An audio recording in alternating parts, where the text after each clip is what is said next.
Mga kapuso, naglabas ng General Flood Advisory ang Pag-asa sa ilang bahagi ng Mimaropa Region. Apektado ang Mindoro Provinces at Palawan. Pinaalerto po ng ahensya ang mga residente na nakatira malapit sa mga ilog at paanan ng bundok sa banta ng baha.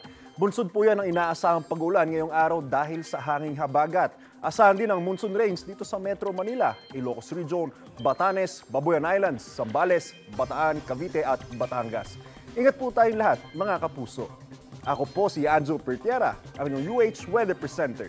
Know the weather before you go. Para mark safe lagi, mga kapuso.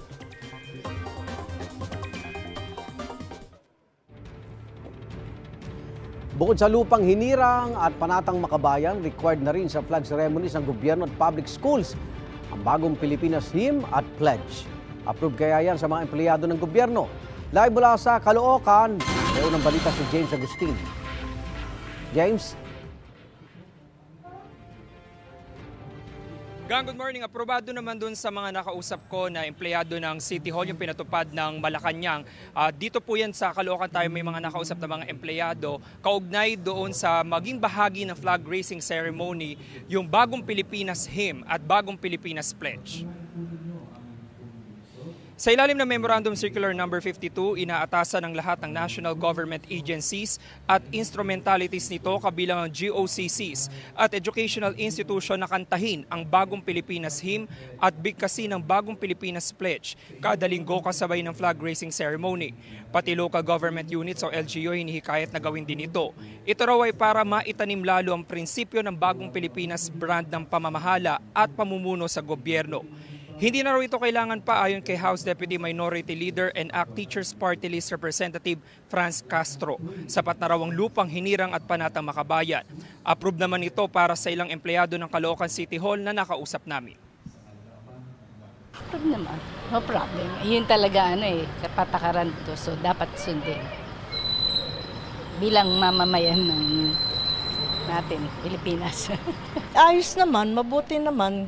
Kasi dadagdag lang naman, di naman mawawala yung dating Saka yung sinabing pagbabago, edi yun talaga ang di ba? Pagbabago. Okay lang po kasi kung ano yung patakaran, dapat naman sundin.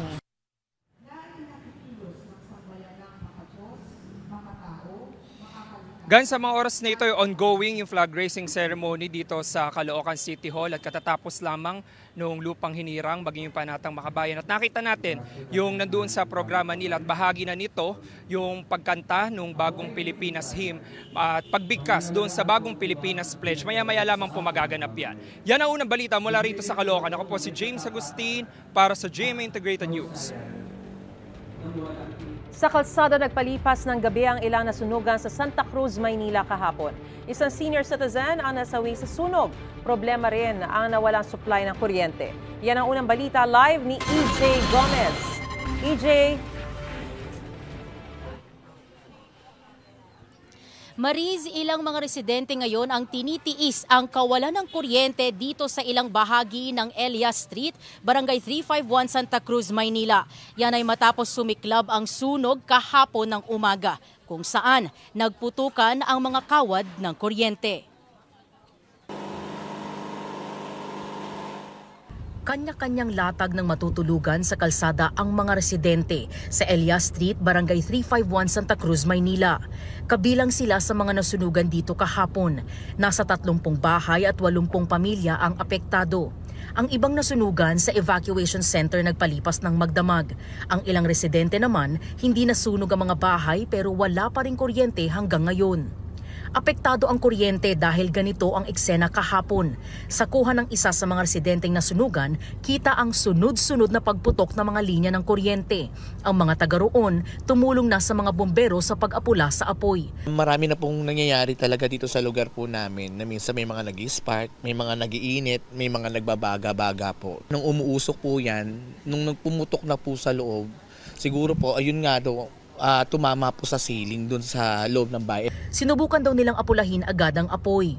Pagtakbo namin, dala na namin fire extinguisher. Nakita namin, papalapit pa lang kami, malakas na po yung apoy na nanggagaling po dito sa bahay na to. Tapos yung binugaan po namin ng fire extinguisher, talaga pong hindi na kaya. Sumigaw na ako, tumawag na kayo ng bumbero. Gawa raw sa light materials sa mga bahay kaya madaling kumalat ang apoy. Umabot sa second alarm ang sunog. Ibig sabihin, hindi bababa sa 8 truck ng bumbero ang kinailangang rumisponde. Isang senior citizen ang nasawi sa sunog. Halos wala namang naisalbang gamit ang karamihan sa mga residente. 40 years na po kami dito sa bahay na to. Marami na pong mga alaala nangyari po dyan. Kaya mahirap pong tanggapin na yung nangyari po ngayon. Lalo tigit, ito para tinitreasure na mama at papa ko. Parang hindi na kayang iwan yung bahay na to. Lahat na halos nakabahayan dito almost 40 years. Mahigit nakatayo tapos sa isang ganun ang mangyayari.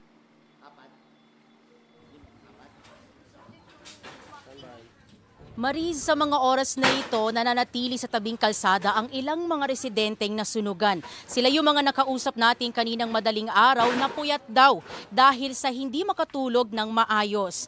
Patuloy naman daw ang ugnayan ng barangay sa kinauukulan para maisaayos ang mga nasirang linya ng kuryente. At yan ang unang balita mula rito sa Santa Cruz, Maynila. EJ Gomez para sa GMA Integrated News. Patay ang isang empleyado ng Pagadian City Tourism Office sa Zamboanga del Sur matapos pagbabarilin. Ayon sa pulisya, naglalakad sa footbridge ang biktima habang papauwi nang bigla siyang lapitan at pagbabarilin ng isang alias Sahibil o alias Dante. Tumakas ang gunman sakay ng pump boat. Ayon sa isang barangay official na nakatrabaho ng biktima, nagkasagutan ng biktima at gunman sa isang settlement case noong nakaraang buwan. Ito tinitingnan motibo sa pamamaril. Samantala, patay rin sa pamamaril ang isang lalaki sa Argao, Cebu. Sa investigasyon ng pulisya, tama ng bala sa ulo ang kanyang ikinamatay. Anggulong may kinalaman sa droga ang tinitignan ng mga otoridad matapos sabihin ng nanay ng biktima na tulak ang kanyang anak. Samantala, hindi bababa sa 30 Chinese vessels ang namataang nagkukumpulan sa Rosal Reef kung saan dating nakita mga patay at durog na corals sa West Philippine Sea. Ang Vietnam naman na may inaangkin ding parte sa South China Sea, patuloy na pinapalawak ang mga okupado nilang isla. May unang balita si Chino Gaston. Matapos ang tila patintero ng rubber boats ng China at Pilipinas sa Sabina Shoal at pangaharas ng China Coast Guard sa medical evacuation ng Philippine Coast Guard sa BRP Sierra Madre sa Ayungin Shoal, namataan ngayon ang kumpulan ng di bababa sa 32 Chinese maritime militia vessel sa Rosal o Iroquois Reef. Base sa satellite imaging sa social media post ng security analyst na si Ray Powell, ang Philippine Coast Guard may mga litrato ng naturang swarming. Ni-radio challenge pa ng kanilang barkong BRP Dato Pagbuaya ang mga militia vessel pero wala raw sumagot. Hindi rin daw nangingisda ang mga nadatnang militia vessel. Minomonitor ito ngayon ng Philippine Navy at Coast Guard. Nasa loob ng Exclusive Economic Zone ng Pilipinas ang Rosal Reef. Bahura ito sa timog na bahagi ng Recto o Reed Bank kung saan nakita ang umano'y mga tinambak na patay na coral. Habang patuloy ang hidwaan ng Pilipinas at China, patuloy naman ang dredging o pagpapalawak ng Vietnam sa kanilang mga okupadong isla sa South China Sea. Ang Bark Canada Reef, halos dumoble raw ang lapad sa 412 acres mula sa dating 238 acres. Kita rin ang expansion at construction sa Discovery Great Reef, Namiet Island at Pearson Reef. Sa kabuuan, aabot daw sa 692 acres o 280 hectares ang na-reclaim ng Vietnam sa loob ng 6 na buwan. Ang mga bahurang ito, bagamat labas sa ating EEZ, ay inaangkin din ng Pilipinas dahil bahagi ito ng Kalayaan Island Group. Ayon sa mga maritime law expert, dati nang ipinotesta ng Pilipinas ang island building ng Vietnam sa mga bahura sa Kalayaan Island Group. Kahit ang banta ng Vietnam sa Pilipinas ay di raw singlaki ng China. Hindi ginagawa ng Vietnam yung ginagawa ng China sa atin at nakakapag-usap tayo ng maayos. So it's a concern of course, no? Dahil may impact din yon. Sabi naman ng Philippine Coast Guard, nagre-reclaim lang ang Vietnam sa maritime features na hawak na nila bago pa ang 2002 Declaration of Conduct. Hindi raw sila nang gigipit sa mga Pilipinong mangingisda at nagpapadala ng mga barko para paligiran ang mga outpost ng Pilipinas sa West Philippine Sea. Pero ayon kay Ray Powell, posibleng sinasamantala ng Vietnam ang nangyayaring pagtutok ng China sa Pilipinas. In their logic, that was not in violation of the declaration because they were just improving the places that they already were.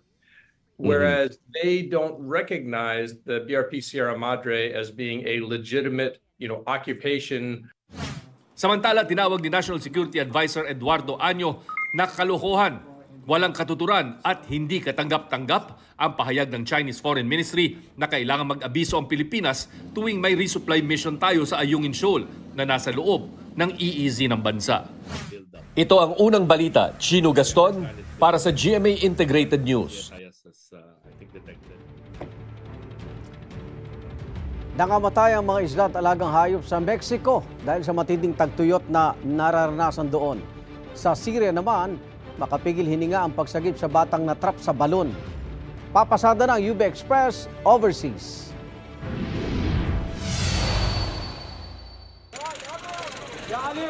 Nagkakagulo at nagmamadali ang mga miyembro ng Syrian Civil Defense Organization na White Helmets. Isang bata kasi ang natrap sa loob ng isang balon sa syudad ng Idlib. Sinubukan nilang hugutin ang bata gamit ang mga lubid pero masyadong makitid ang butas. Sa tagal ng operasyon, kinailangan bigyan ng oxygen source ang bata. Emosyonal ang isa sa mga kaanak ng bata na nakaantabay sa rescue operation. Maya-maya, gumamit na ang mga rescuer ng mga makina para maghukay sa paligid ng balon. At matugumpay na nasagip ang bata. Dinala siya sa ospital at maayos na raw ang kalagayan ngayon. Walang detalye mula sa mga otoridad kung paano napunta sa balon ng bata. Sa Chihuahua, Mexico, libo-libong patay na isda ang nagkalat sa isang lawa. Ayon sa mga opisyal, nangamatay ang mga isda dahil sa matinding tagtuyot na nararanasan doon. Nagmadali ang mga otoridad na balutin sa apog ang mga patay na isda. Pinangangambahan kasi na makakaapekto ito sa kalusugan ng mga tao. Bukod sa mga isda, apektado rin ng matinding init ang ilang hayop. Halos butot balat na lang ang ilang alagang baka at asno. Natuyo na kasi ang mga dam kaya halos wala nang mainom ang mga hayop. Mula sa New Mexico sa Amerika, muling matagumpay na nakarating ng space o kalawakan ang VSS Unity space plane ng kumpanyang Virgin Galactic. Ito ang ikapitong commercial space flight ng Unity, sakay ang 4 na turista mula Turkey, Amerika at Italy. Enjoy naman ang space tourists sa napakagandang view ng Earth mula sa outer space. Nagdaos din ang experimentang space mission na tumagal ng mahigit 1 oras bago bumalik sa New Mexico. Ito ang unang balita. EJ Gomez para sa GMA Integrated News.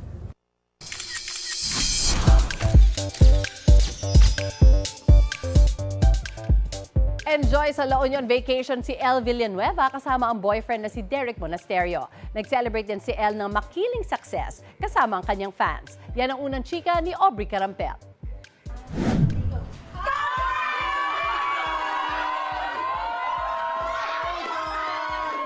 Para i-celebrate ang success ng pinagbidahang Afternoon Prime series na Makiling, isang get-together party ang inorganize ng fans ni Sparkle star Elle Villanueva para sa kanya. Nakasuot pa ng dilawang Elle Squad na favorite color ni Elle. First time ko po kasi yung etong Fans Day. So nagulat ako na nandito sila lahat and finally nakita ko na din yung iba.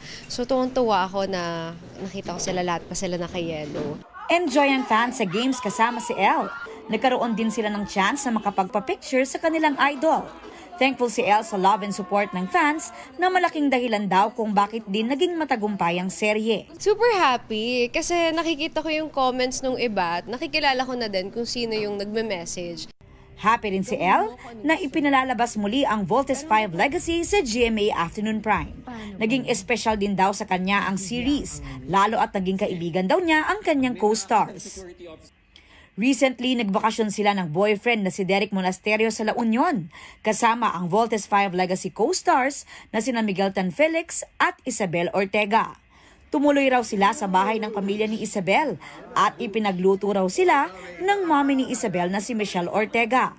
Ipinost pa ni Isabel ang video ni Elle na mangiyak-ngiyak sa kabusugan. Yung post ni Isabel, talagang palabas na yung luha ko eh. Sabi ko, tita, ayoko na pero ang sarap ng mga niluto mo. I gained weight. Sa ngayon, abala raw si Elle sa advocacy film na Neophyte, kasama si Derek at John Lucas. Wish naman daw ni Elle na makagawa ng serye na action naman ang tema. medyo nakaka-drain ng palaging umiiyak. Next sana is yung mala Angelina Jolie na parang Salt. Yun ang dream ko. Ito ang unang balita. Aubrey Carampel para sa GMA Integrated News. Samantala, nag-enjoy sa kanilang Saturday playtime si primetime king Dingdong Dantes at anak niyang si Sixto. Sa Instagram, shinare ni Dingdong ang photo nilang dalawa suot ang kanilang Ghostbusters costume with caption na "Bustin' makes us feel good" habang nakapost hawak ang improvised guns. Napaka-comment naman ng smiley face with heart emojis or heart eyes emoji si primetime queen Marian Rivera. Sa kanyang story, ibinahagi din ni Dong ang talent ni Sixto sa music gamit ang drums. Pogi! Mga kapuso, nagbabalik po tayo dito sa Nia Road sa Quezon City kung saan anong mga oras ay sisimula na ng Grupong Manibela ang kanilang aktibidad para sa magsisimula ng 3 araw na tigil pasada bilang paghingi ng extension sa deadline para sa consolidation. Mga kausap po natin ngayong umaga, Leader ng Manibela, Ginoong Mar Balbuena. Good morning. Good morning, Sir Ivan. Ano hong paliwanag natin sa mga commuter, sa publiko, ano ho ba ang ipinaglalaban natin ngayon sa hinihiling natin na 1 taong extension? Yung 1 taong extension na Sir Ivan para makabiyahe pa rin yung ating mga kasamahan dahil alam naman natin na walang ibang hanap buhay na may bibigay ang ating gobyerno dahil yung mga jobless nga ngayon hindi nila mabigyan ng trabaho. At mapatunayan din natin sa loob ng 1 taon na tayo talaga ay gusto natin ng modernization. Okay. Magpapakita tayo ng prototype. Actually, dala-dala namin ngayon. At yung Philippine National Standard na sinasabi nila na baka hindi ito pasado sa DTI, gagawa ulit kami ng isa pang prototype sa loob ng 1 taon na to na maipakita natin. Kung mas mabilis po namin itong magagawa, Sir Ivan, ay mas makakapag-produce kami ng mas marami kung tutulungan tayo ng ating gobyerno na makagawa ng mas marami sa pamamagitan ng mga subsidies. Balikan ko lang yung binanggit nyo kanina sa simula ng statement ninyo. Hindi kayo tutol sa modernization. Ito'y pagpapakita ng sinseridad na kayo ay willing sumunod sa isinusulong na jeepney modernization. Tama po kayo. Yung iba po na kooperatiba o kahit sa Magnificent, mas nauna pa po kaming nakapag-modernize ng aming sariling sasakyan na gawang Pinoy. Napanatili natin ang ating kultura, ang iconic look nito. Yung sining ng malikhaing Pinoy nandito na hindi po nawawala. Sana ay ito ang matugunan ng gobyerno na tayo ay matulungan. Ang sinasabi ho ng gobyerno, actually ilang beses na lang na sinabi ito, nakailang extension na tayo. Ano ho kaya magbabago sa sakali ibigay itong 1 year? Ano ang aasahan natin mangyayari sa susunod na 1 taon? Katulad po nung sinasabi namin, nakagawa na kami ng prototype. Bakit hindi ito ina-approve? Kahit na noong nakaraan pang administrasyon, ano po ba ang meron? Bakit hindi tayo pinapayagan? Kaya isang dahilan na hindi po kami makapag-mass production dahil nga po hindi ito maaprubahan ng DOTR, LTFRB at ng DTI. May pag-uusap pa ho ba nangyayari? Ang base ho sa mga nagiging panayam, talagang yung deadliest deadline na yung April 30 Wala pong nangyayaring komunikasyon between DOTR, LTFRB and sa transport sector, lalong-lalo na sa Manibela, na sana ang hinihingi natin sa ating Pangulo ay ma-extend talaga itong ating mga prangkisa, mga provisional authority at masabi natin na tayo po ay sumusunod sa PUB Modernization Program.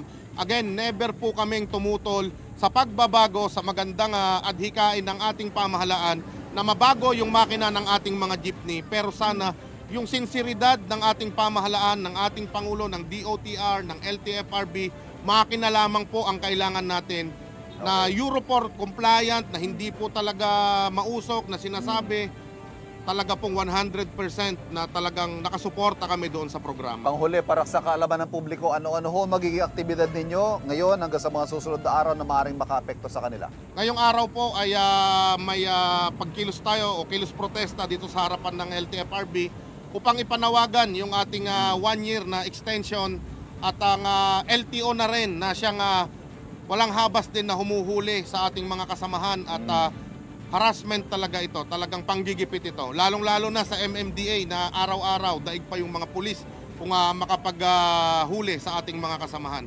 At sa ating Pangulo, sana ho ay mapakinggan nyo kami. Dahil ang nakarating po sa atin, ang sinasabi daw ng DOTR at LTFRB, ayaw daw talaga natin ng modernization. Kasinungalingan po ito. Kasinungalingan ito, napakalaking kasinungalingan.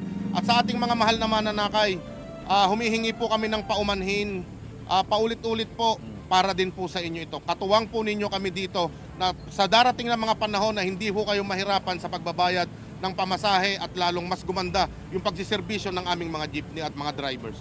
Salamat, Kamar. Maraming salamat po. Nakausap po natin Ginoong Mar Balbuena ng Grupong Manibela. Samantala, bukas po ang unang balita para sa pahayag ng LTFRB, ng DOTR, kaya hindi na Malacanang tungkol po sa mga sinabi ni Ginoong Mar Balbuena. At yan po ang latest mula dito sa Nia Road sa Quezon City. Balik tayo sa studio.